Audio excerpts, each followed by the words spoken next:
Alright, so Final Fantasy for the NES is one of those top 10 super games for me.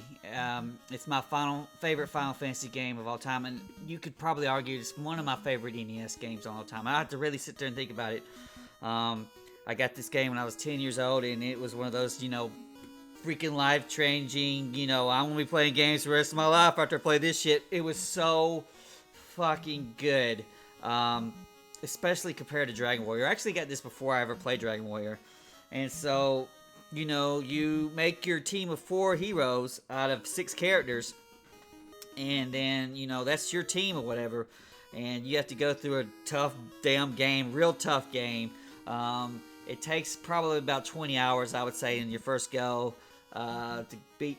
And it's a rough bastard, man, because there was no mercy back on the NES games back in the day, so you would just gain up your dudes, and the part where you pick your class, you pick 4 people of your class, it just gives this game so much replayability, because they're pretty radically different, and it's like, oh well, you can load up your group with a bunch of fighters and red mages and stuff, and you'll be like really, really strong, but you'll have to spend a lot of money to get them powerful.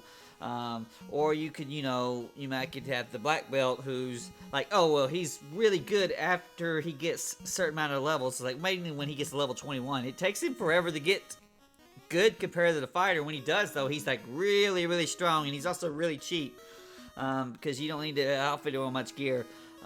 It's like, or the little black mage, he's gonna spend most of his time stabby with a little knife doing like no damage, but when you need him to, bro, he's gonna bring out your fire 2s and your fire 3s and your nukes and your ice 2s and all that shit and just melt the freaking screen out with enemies. And so you select your team, and you could use duplicates if you want to go with all fighters and be a cheese ball. You definitely could, or if you want to be a masochist and go with all white mages or all thieves, you can do that too. And it's grindy as hell at first before you kind of can figure out, you'll figure out tricks as you play along. It's like, if you can't handle the dungeon in one go, but maybe you could go into the dungeon and do a little bit of the dungeon and leave and come back out. And so you're not forced to sit outside of town and fight, ogres all the time in Elfland, unless that's what you really want to do. But I've played this game, I don't know how many times, tons and tons. And just recently I went back and played Final Fantasy Origins, which is on PlayStation.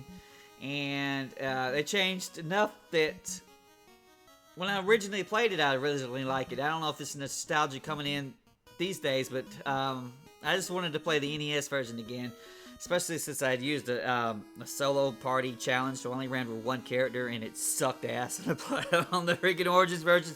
So when we went back, we picked our random team here, and ended up with 2 stupid thieves who would, basically use them as meat shields until they became ninjas, which just pretty much means that they're like, red wizards is pretty much what they are. Red wizards with fast and no cure magic. But it was so good. It's so fun, and it's so actually brutal. Actually, you was come back if you started. Most people would start it on Final Fantasy 7 or one of the or 3 or Japanese 6, and so to come back to this one's kind of rough. But it's just something about it. There's something about it with all this little glitches and freaking kinks, and I just really come back and want to play it, even if I have to buy heal potions one at a time. It's so Big Kitty. We're giving the Paws way up. We love this game. The Red Wizard is just, he's a super badass, man. He's got a hat with a feather in it, and he's just so freaking cool. And Brian, we're also throwing the Paws up. We love it, even with the gameplay kinks, even with the cruel bullshit with sorcerers punching through and, killing us in one hit and making us enraged pissed. When you get your team to be super badasses and you come through and start owning shit later on, it makes it all worth it. It makes it all worth it. And when your team starts off as a bunch of chibi, like fathead little kids, and they get to be adults or whatever, after they do the certain challenge, it's really cool and it added a lot to it. And honestly, this game shits on Dragon Warrior 1, bro. It's on it real bad.